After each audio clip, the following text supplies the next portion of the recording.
Welcome back, dear viewers. Now it's time for our segment in Cairo local time.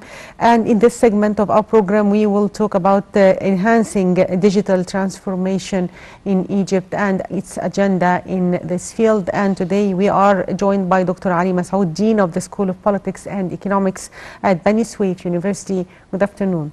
Good afternoon. So, Dr. Ali, let's start by the importance of digital transformation in the development of any country. Okay, according to the economic development phases that countries actually pass through, we find Egypt nowadays, it is very important to move toward digital transformation. Why?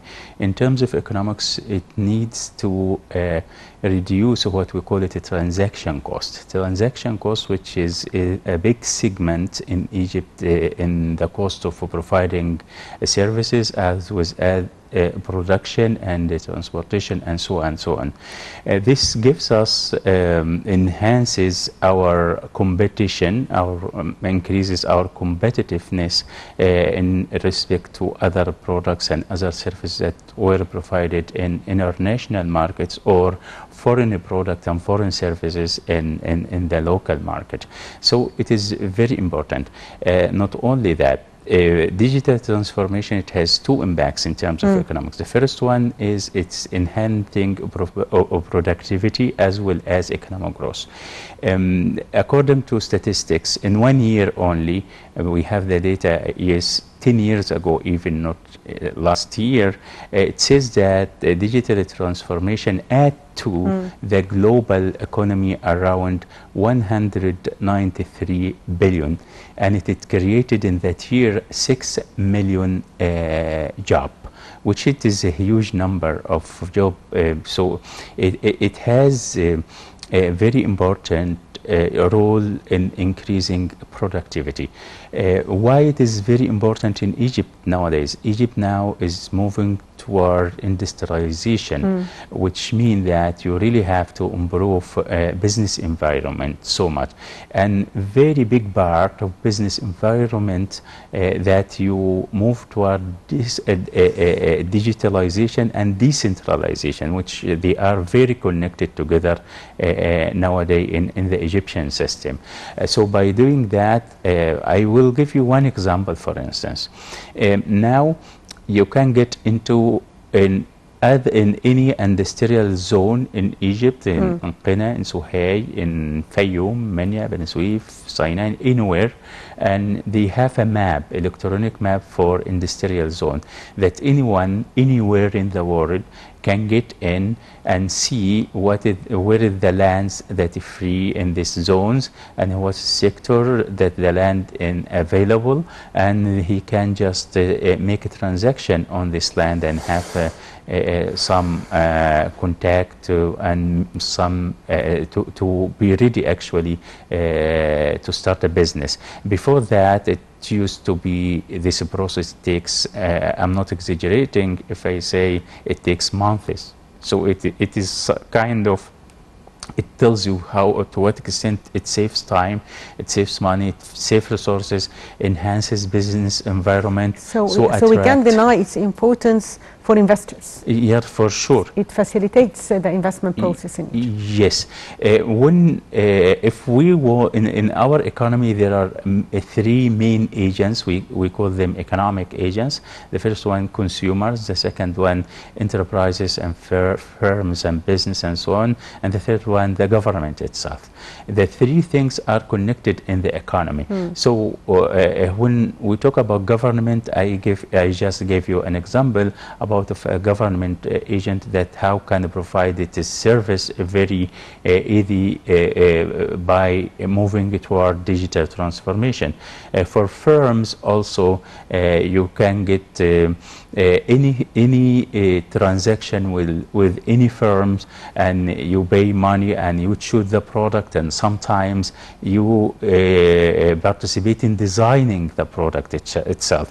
I'm not gonna mention the names of of firms, but some firms actually allow its clients to engage through applications to design its own car, his own car, by by the things that he really needs or she needs to add to his car or her car, and so on and so on. So this is very important.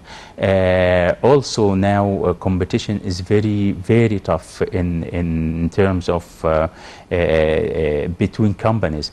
So firms that actually move toward digitalization and have this, they have their mobile applications and so on and so on. They created a huge business. Look at the transportation firms that use this phone applications and so on and so on. It's a huge business now. Look at anything that you can buy through mobile applications. So it is a huge business in terms of creating a value added to the economy. In terms of consumer, now whenever you need to buy anything, usually you get it through in internet, and even small young people get into internet and try to compare between the product and their prices and select the product that it serves their needs and at the lowest prices. So to provide the consumers by a huge information that they can pick up the right product they need.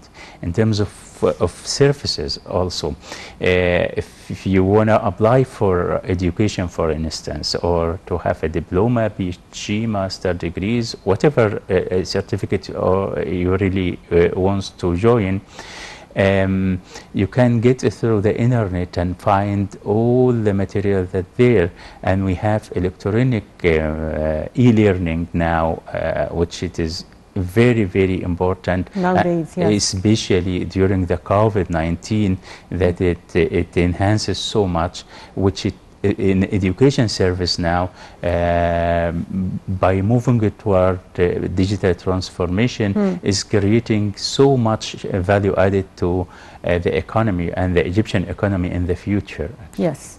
So, sir, if we talk about Egypt's ways of enhancing its digital transformation agenda, how is Egypt applying this digital transformation? As we can see that we are building more infrastructure, cables, many things we are trying to do to increase this digital transformation. Okay, first of all, to answer your question, we can look at it in two directions. The first one regarding the sector that the Egyptian government give it the priority, which usually the government sector. Look at the government service. Usually now it is moving toward digitalization.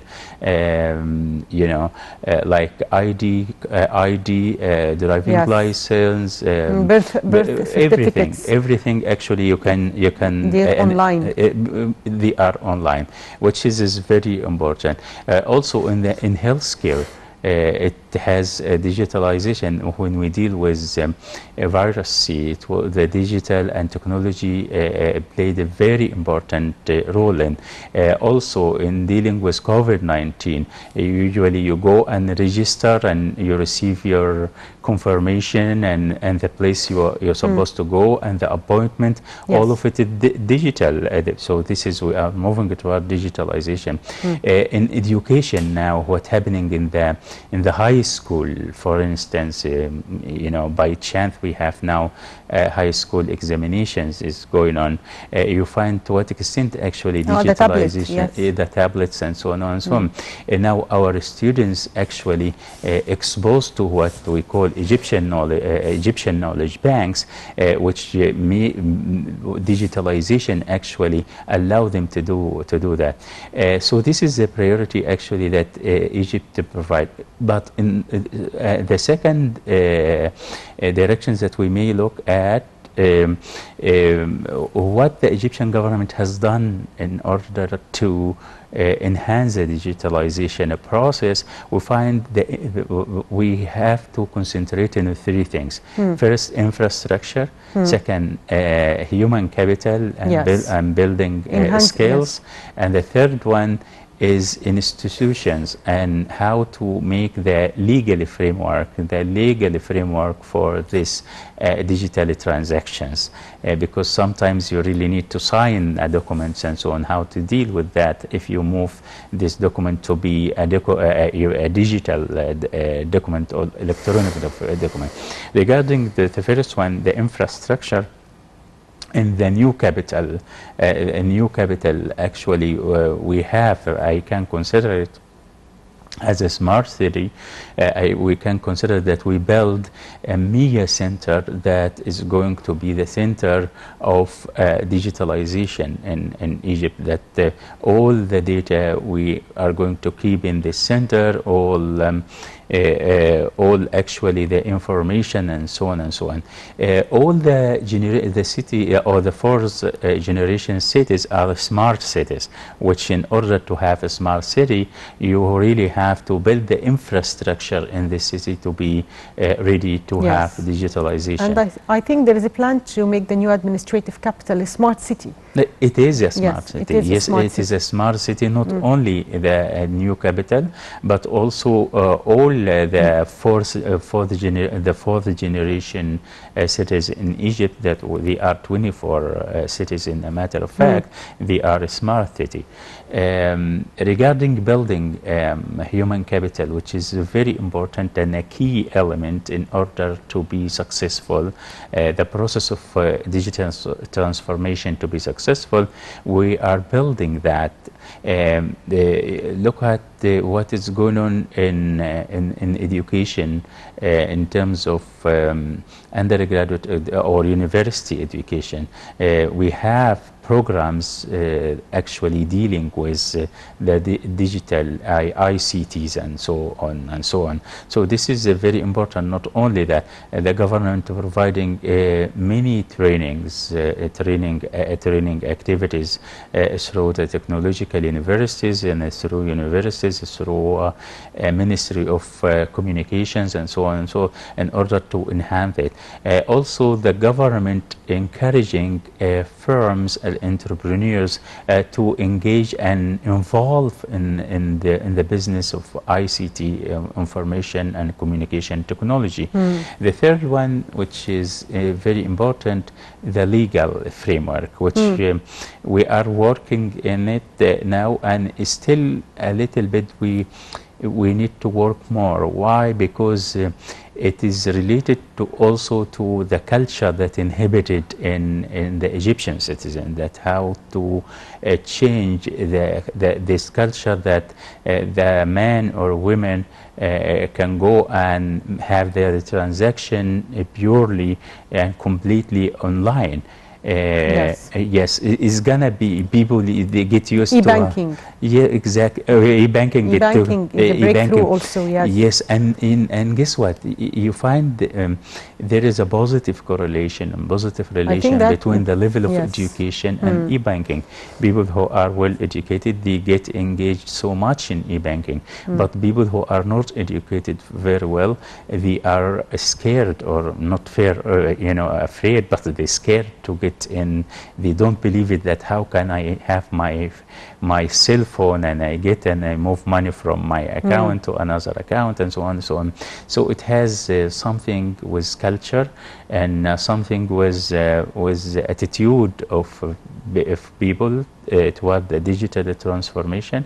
In this issue, media can play a vital role and very important role in digital transformation as well. And in teaching also people in rural areas how to deal with the e-banking systems and how to deal with the internet in general. And I think this is part of a Decent Life initiative, and a part of developing rural areas in Egypt is to educate people and to let them access internet and be part of this development. Yes, I'm glad that you raised this issue. First of all, the financial sector in Egypt now, this is is the most important sector that uses digital transformation. So this is the top in Egypt that using digital transformation. But remember that a couple of years ago, the main challenge was what we call financial inclusion. We need people in rural areas to open bank accounts and make transactions through bank accounts. So the second challenge, after we convinced people to have their bank accounts, now how to convince them to deal with these banks account through their mobile applications. So this is another challenge that is going to take a little bit of time to work through, but I expect that we're almost there. Yeah, concerning digital transformation, I Yes. think that it is now moving to all ministries in Egypt now, the digital transformation, right? Yes. Not yes. only financial sector. But the health. financial sector is the most important. Why? Because financial sector Yes. also is connected with the financial international financial sector. So this is why the financial sector is leading sector in Egypt when it comes to digitalization. Why? Because it is connected to the international financial sector or international financial markets, Yes. which means that they already have to make all the international transaction through digital transactions and digital tools and means. But all sectors now in Egypt, as I mentioned, healthcare, education, and Yes, we're moving healthcare. even in the Ministry of local development. We have in every markaz or the city, we have what we call a technology center, which in technology center that you apply for any license you need. It helps rural people in rural areas to yes to get access. Yes, to get access. This is one, and also to follow on their application. Not only that,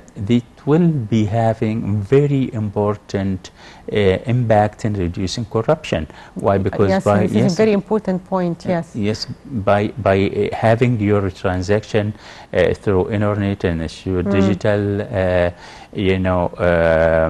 application and so on. This means what? This means you have no direct contact with employees, which reduces corruption so much. Yes. But what we really still we need to work more on the legal framework for that, and the awareness raising for digital transactions or conducting the transactions through digital means and digital tools, and it has this to is be going to take organized time. under a legal framework. Yes, it has to. It has to. Why? Because it's a transaction. Yes. Transaction means you receive a service or you receive a product, against money that you pay money. So it's a transaction. It's a fully means of a transaction. So we need to work a little bit in the legal Yes. system. So, sir, also, how can we support the entrepreneurs and help them gain marketing capabilities? Okay, this is very important because marketing now mainly depend in social media. For instance, whenever you get into your Facebook account or whenever Instagram, whatever, you find that as people are marketing for their products everywhere. Their products. So people, they are doing it by default. They just are doing it, and young generation, they know how to do it very well. They are just great guys, and they know what exactly and how they can use social media and how can market their products or services using digital means, and even young people, even they still studying in university, and they have their own application and phone application to market some products and so on and so on. So in terms of culture for young generation in Egypt, it's already there. Our challenge is a little bit older generation, which they are leading the economic activities, which it is very big challenge to move their mentality toward digitalization. But the young generation, they are on board already. So, sir, what are the challenges that face us while applying this digital transformation? Okay, the most important challenges is as I say, infrastructures. And why? Because when you talk about infrastructure, do you have all applications that are needed in order to provide all services that can be provided through digital means or digital tools? So this is second, the first one. The second one is the internet speed. Still, the internet speed is still a challenge in order to maximize the benefit of digitalization and its impact on productivity in Egypt. The third one is reforming the education system to cope up with this new way of doing business. Now all business are changing their models, even the education system now, the health system.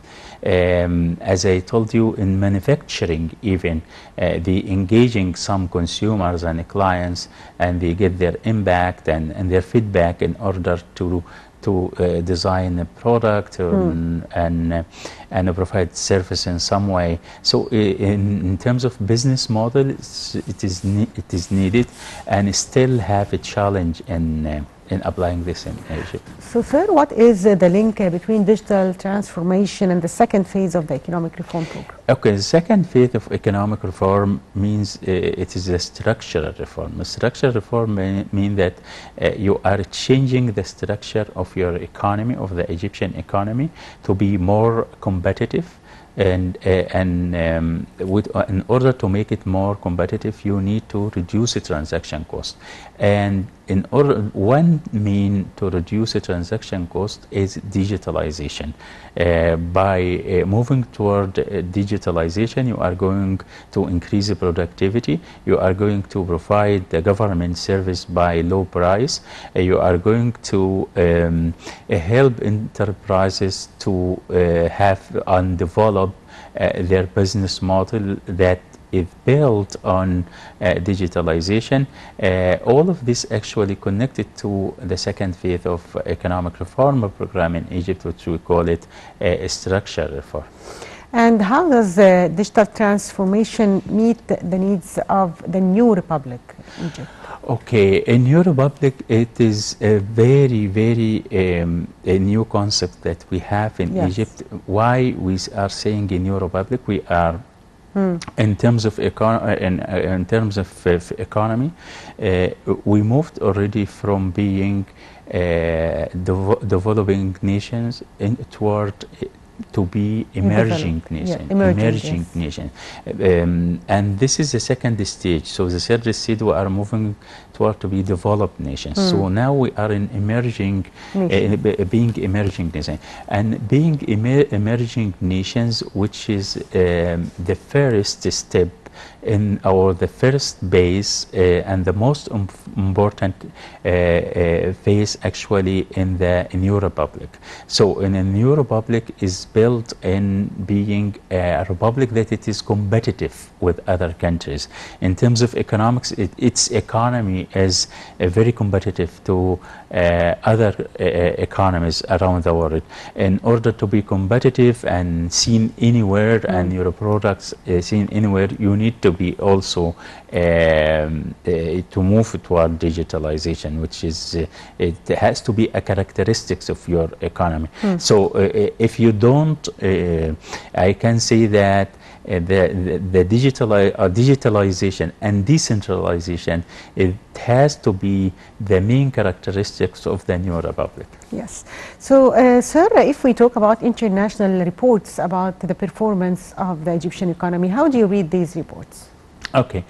If we go back before COVID-19 hit, when we started implemented the first the Egyptian first phase of economic reform programs, all international organizations were optimistic.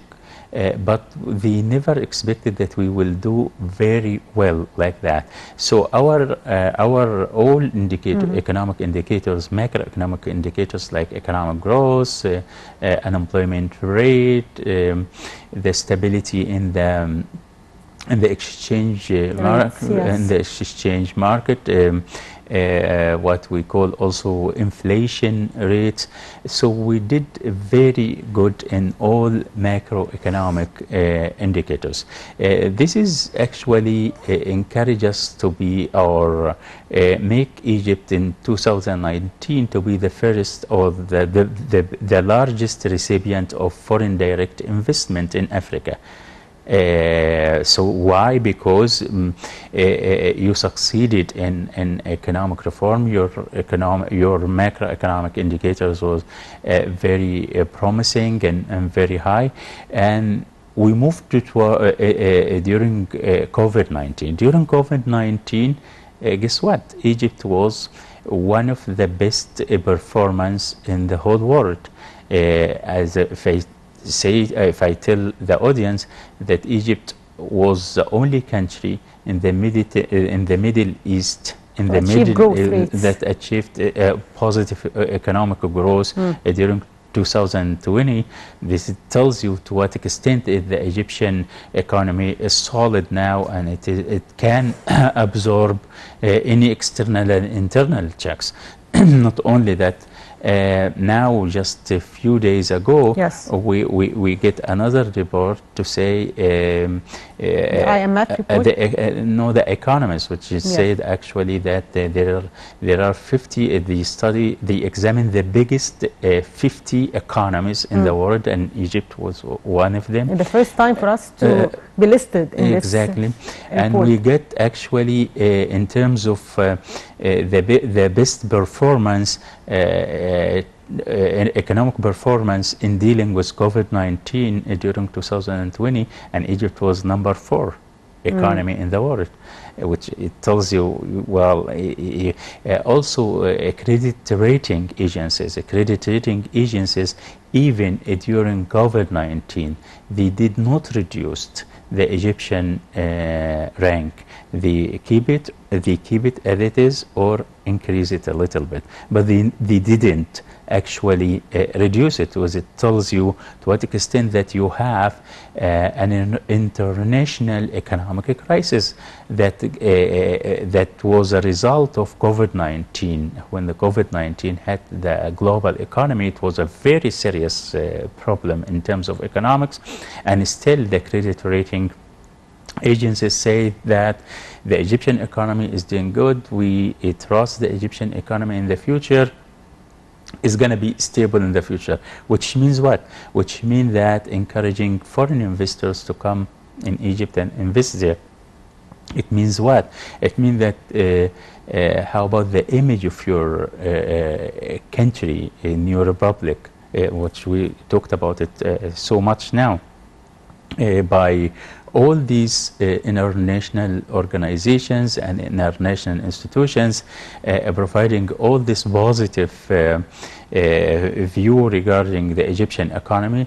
Well, I read it as we already moved toward a new republic, that it is already seen in a very respectable way in all international organizations. With this good news, we wrap up this edition of Cairo Local Time. I'd like to thank Dr. Ali Massoud, Dean of the School of Politics and Economics at Venice Wave University. Thank you, sir, for being with us today. Thank you. And by that, dear viewers, we come to the end of today's edition of Cairo Local Time. Thank you for watching.